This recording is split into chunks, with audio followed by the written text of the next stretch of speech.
Speaker, we fully agree with all those who are saying we need to insist on the arms embargo against Israel, and we must also continue with our withdrawal of our embassy staff from Tel Aviv and Israel.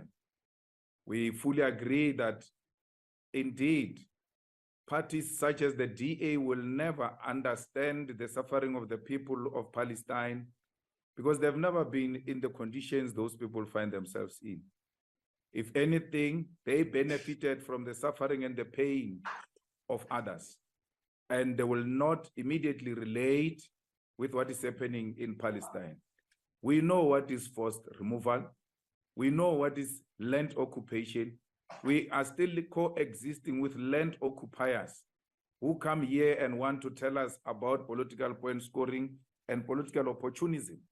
We cannot be lectured about human rights by beneficiaries of the butchering of our people. People who still wish that the tables can turn and that they can perpetuate what they used to do during apartheid days.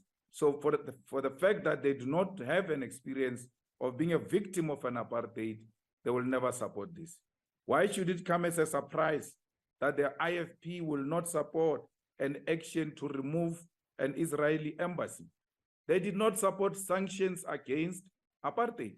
They did not support the international isolation of the South African apartheid. And they've always been the collaborators.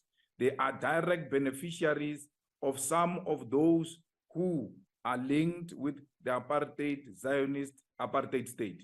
So apartheid collaborators and the people who opposed apartheid sanctions and international isolation do not stand any chance of supporting exactly the same call that we're making, because we know the power of international solidarity. So we're calling on all progressive forces to reject the blackmail of the FF Plus when it says that ANC will support EFF, the ANC can't support EFF, the ANC must be pulled. That's how those who benefited from the blood of others will behave. The bloodsuckers, the vultures, the people who are still longing for the human flesh of Africans will never see anything wrong with what is happening in Palestine. Stop scaring us about economic opportunities that are going to be denied when we are removing the embassy of Israel. That is Swart Khefar. It is what Afrikaner apartheid apologists survived with. They always created scaremongering and scare tactics for people not to support the genuine struggle. A product, the immediate beneficiary, the grandchild of the inventors of Swart Khefar is coming with Swart Khefar tactics here, that there are certain economic opportunities that if you remove the Israeli embassy, you will forfeit those opportunities and certain skills. That's what Afrikaner apartheid apologist survives on. And this should never be shocking to some of us. So we agree that indeed the referral to the ICC by the president, it's a clear direction that we cannot say these people are engaged in violation of human rights and still have them in our territory. They need to go. We need to take a bold move and say these people will go. And these people must go with immediate effect. We are not opposed to any amendment of any motion, because for us, this is not political opportunism. This is not point scoring. As long as at the end of the day, we agree that the Israeli embassy must be dismissed from South Africa.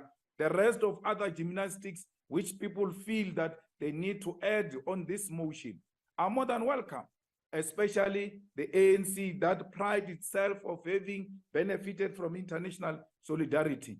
It's an opportunity now for you to stand on the side of the people of Palestine, who have been on the side of the people of South Africa in the struggle against apartheid.